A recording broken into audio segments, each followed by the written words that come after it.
Hi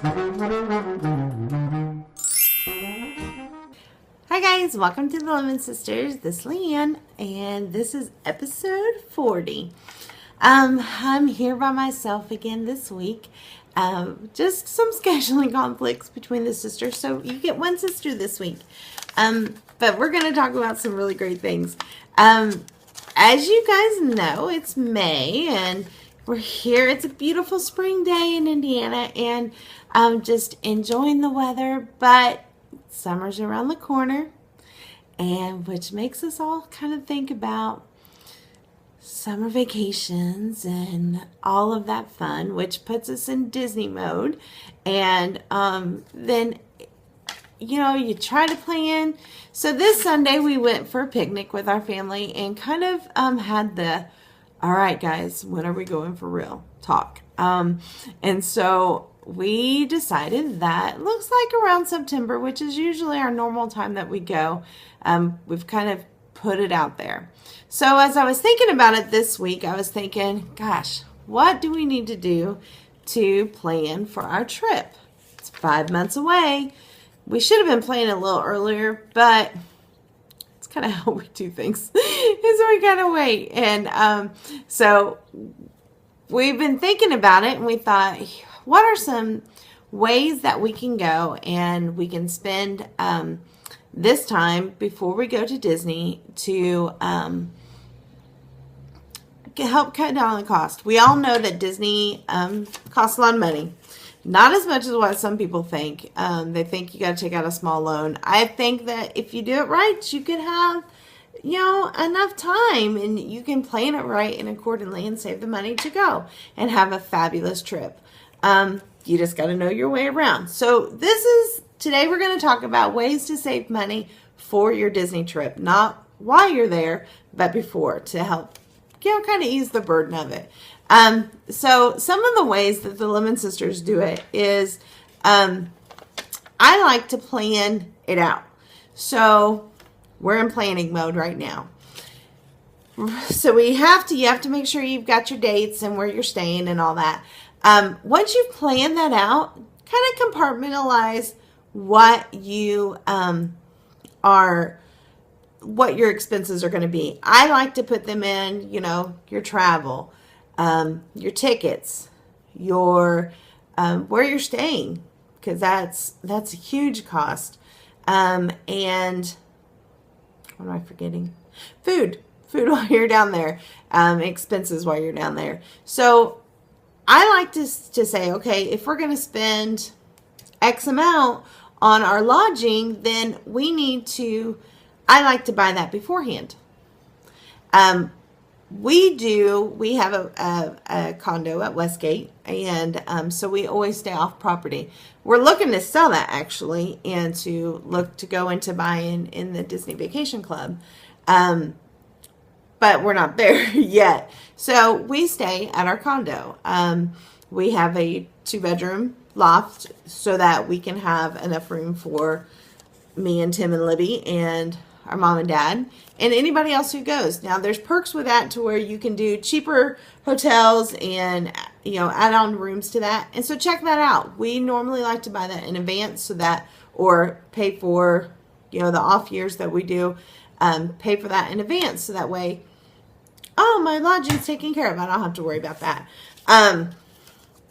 So that's a good way to have it. So you have the goals. Okay, everyone, we need to have the lodging paid for by June 1st. Okay, we need to have our ticket money by July 1st. So that have it on a schedule for you and whoever's going with you. That way, it doesn't add the burden of, oh my gosh, we have to have X amount of money tomorrow because we're leaving. It relieves the pressure of it. Another way is that if you have a birthday or a holiday that is coming up, you can ask for Disney gift cards. Usually we go in January and September. So January is my birthday month, and I always ask for Disney gift cards because I like to be able to go down there when we go, have however much money in the Disney gift cards. And then that way it's spent, not a big deal. I can go and I can use it for all kinds of things at the parks and feel like I'm not depriving myself of anything.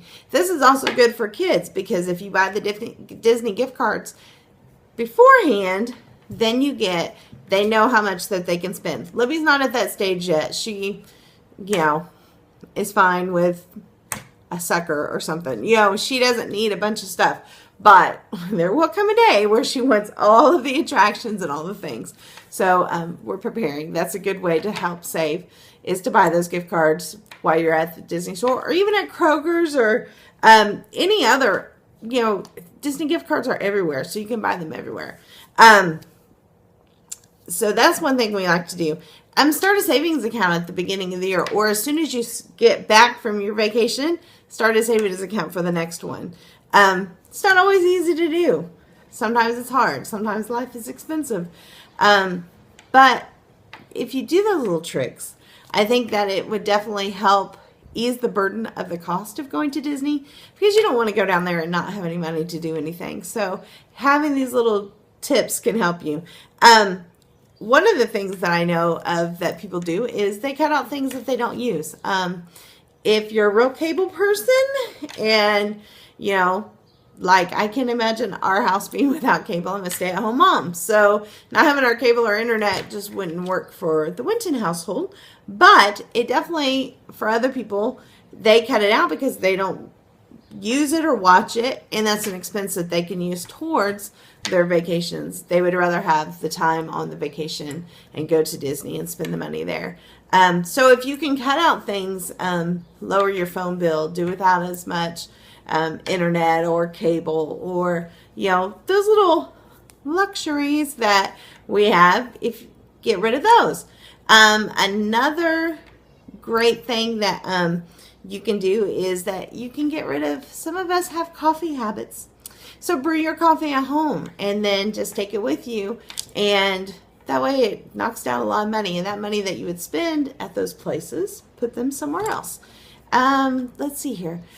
Another thing that we're going to do is we have garage sale sites in our community that I don't want to do a full-blown garage sale outside with everything and all that jazz. But I can find the items that I have that, I'm not using anymore, that's sticking in the garage, that's just a pain. Throw it up on the websites and the garage sales, and most communities have them on Facebook, and boom. People buy it. They want the stuff. You can get rid of it, clear up the clutter in your life, and save money for Disney. What a great deal. I just think that's a perfect idea. And that's actually, as the weather's getting nicer, that we're going to be cleaning out our garage and doing that because we want to have fun at Disney. So those are some quick ideas that I've been thinking about how our house can do it. What are some ways that you guys do it? Let me know. Put a comment at the end of this video, and let us know. Put it on Facebook. Share with us what your ways that you found, because it can be helpful to somebody else, because we definitely want to spread the magic to everyone. I think that it is definitely a goal to plan it, to go, to save, so that you can have just a fabulous trip.